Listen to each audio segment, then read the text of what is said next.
Hello, and welcome to The Defensive Mindset. Now, this talk was given as part of the Knowledge Share initiative being run within the Instrument Control Group at Waters Corporation in Wilmslow. The purpose of the session was to provide a high-level introduction just to the mindset associated with defensive programming and design practices. It's not intended to be an in-depth tutorial, it's just a few things to consider.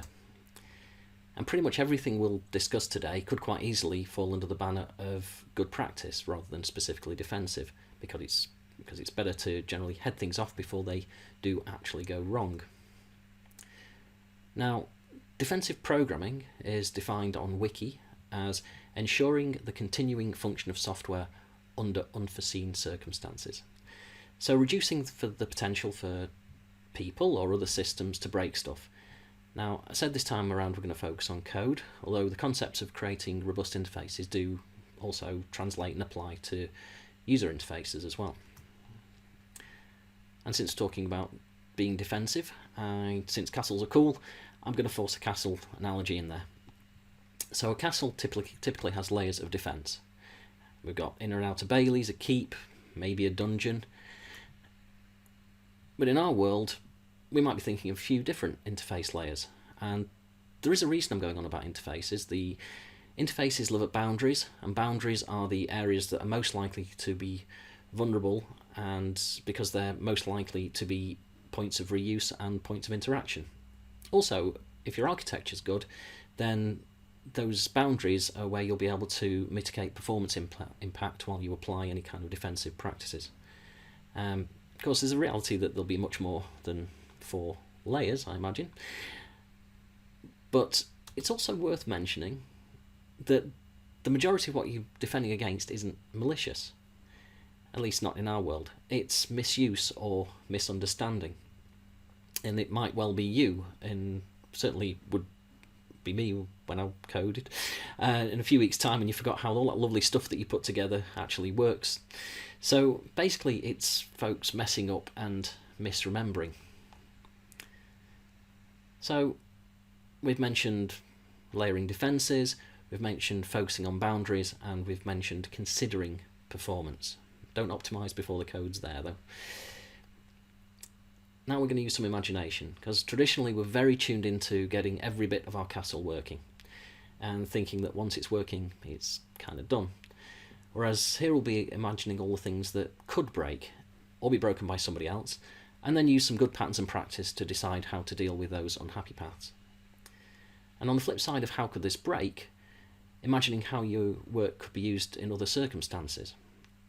There's a whole bunch of things that you could consider providing when you put something together, and a whole bunch of things that you could support and might feel like might be useful later on down the line. In this circumstance, however, we decide what we need to guarantee to provide, and then we accommodate for that alone. And we do one thing well and turn off that, oh, what if they want to? What if somebody might want to, ... gene. And finally for this section, the more predictable you can make something, the easier it is to account for issues. And this is back to imagination again, and what we're considering here is twofold really. Understand your assumptions, what pre-existing knowledge is needed to make use of your interfaces, and minimising the surprise factor. The more predictable the code or user interface is, the easier it will be to understand what's going on. So, thinking about the unhappy paths, what might break? Do one thing well, minimise those surprises, and, oh yeah, test it. So before we head into the next section, just a few things that are worth being aware of. Solid principles. And I'm not going to delve into these here at all, actually. We've got talks and potentially training lined up later on, but they are worth getting to grips with. It's also worth noting that writing truly solid code does take a lot of practice, and knowing about and implementing are 2 separate things. There's nothing like a bit of practice and peer review and pair programming to help get things consolidated in your head. So this is a popular pattern, the copy, paste and tweak it a bit. And it's always worth sort of packaging things up, put them into a central library, curate, look after that library, and when something needs to extend or needs to change, do it within the library and have that discussion. Don't just make a copy of it and tweak it somewhere else. It's much easier to fix a bug if it's not in a slightly different location or a slightly different format in like a dozen different locations. Another, while we're talking about libraries, component here is frameworks and libraries that are open source. I like them, and if you choose carefully, you'll get something that's been peer reviewed to death and also has a ton of support. But a note on that support, it's worth checking, especially if you're looking at the shiny new stuff. Go and do a few searches and find out whether it does have actual good online support and is being actively sort of curated. Next part is understanding and knowing of language limitations, because they do still exist. And I did try this out just to make sure that it would never terminate, which it doesn't.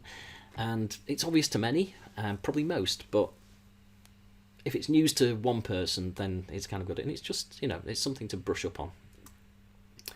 Now, the next thing is a bit of an opinion point, and some people also jump on the null check, but if we skip over that, because that's not the point here, it's about getting out fast and getting out first.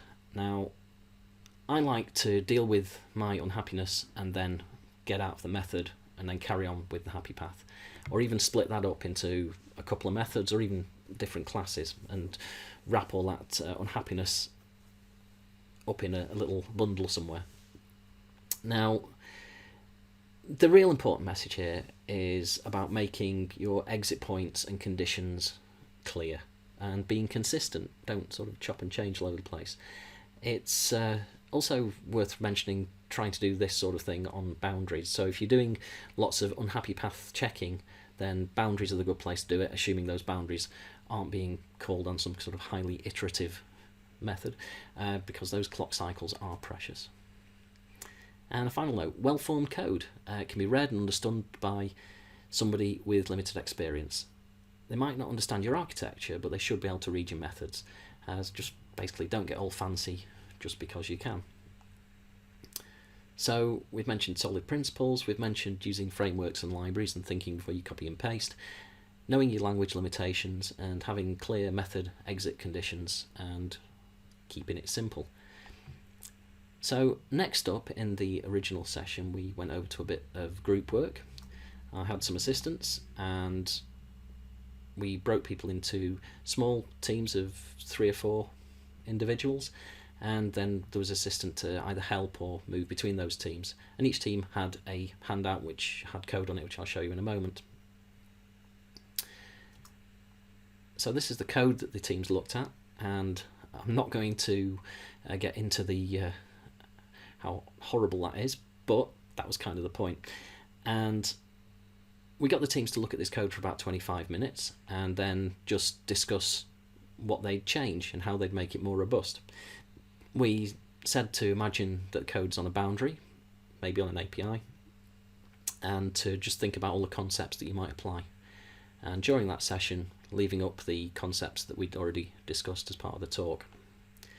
So once folks had kind of spent about 25 minutes, as I say, looking at that, we essentially got them to go back and call out what findings and what changes, mostly around the concepts that they'd applied and what, rather than the actual code changes themselves, and then that was recorded on a flip chart.